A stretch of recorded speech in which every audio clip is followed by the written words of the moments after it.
మహర్షి రచించిన పవిత్రమైన రామాయణం, ధర్మ మార్గం చూపిన శ్రీరాముని దివ్య చరితం. జై జై రామ రఘురామ సీతారామ జయ రామ, అయోధ్య నందన శ్రీరామ. జై జై రామ రఘురామ, అయోధ్యలో అవతరించిన దశరథ నందన రామ.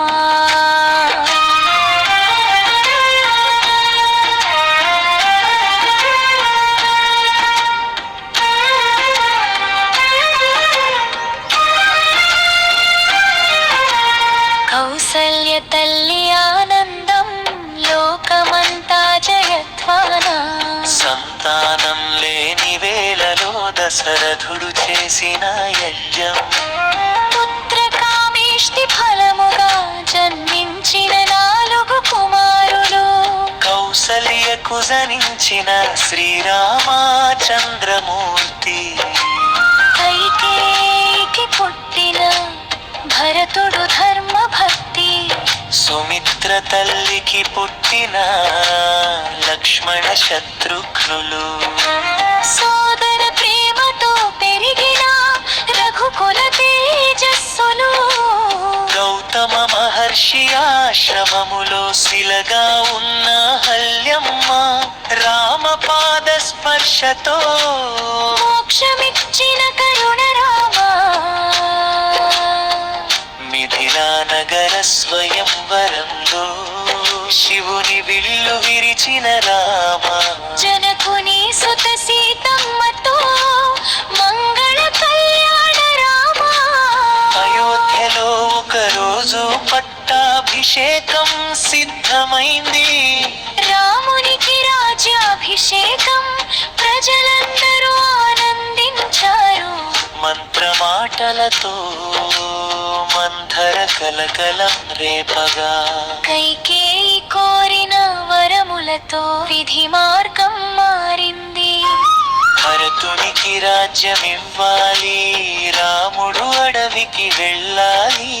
14 సంవత్సరాలు వనవాసం అనుభవించాలి.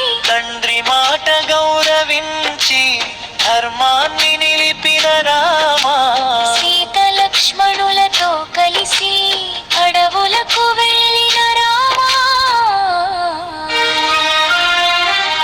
చిత్రకూట దండకారణ్య ధర్మ మార్గం చూపిన రామ, దండకారణ్య వనములో శూర్పణఖ వచ్చిన వేళ, సీతపై కోపం చూపగా లక్ష్మణుడు శిక్షించిన వేళ, బంగారు మృగమై మారీచుడు అడవిలో సంచరించిన వేళ, సీత కోరికతో వెంబడి వెళ్ళిన ధైర్యవంతుడైన రామ, శబరి ఆశ్రమములోకి కరుణతో వచ్చిన రామ, రుచి చూసిన పండ్లను తీసి భక్తిని గౌరవించిన రామ, వాయుసుతుడైన భక్త హనుమంతుని కలిసిన రామ, సీతమ్మ వార్త తెలిసి ఆశ నింపిన దయా రామ,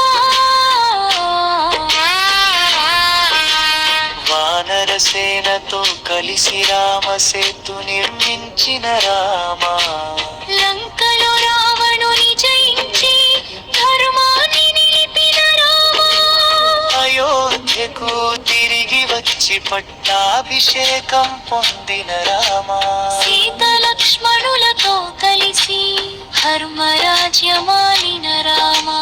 జై జై రామ రఘురామ సీతారామ జయ రామ, నృత్యములో నిత్యం వినిపించే పవిత్ర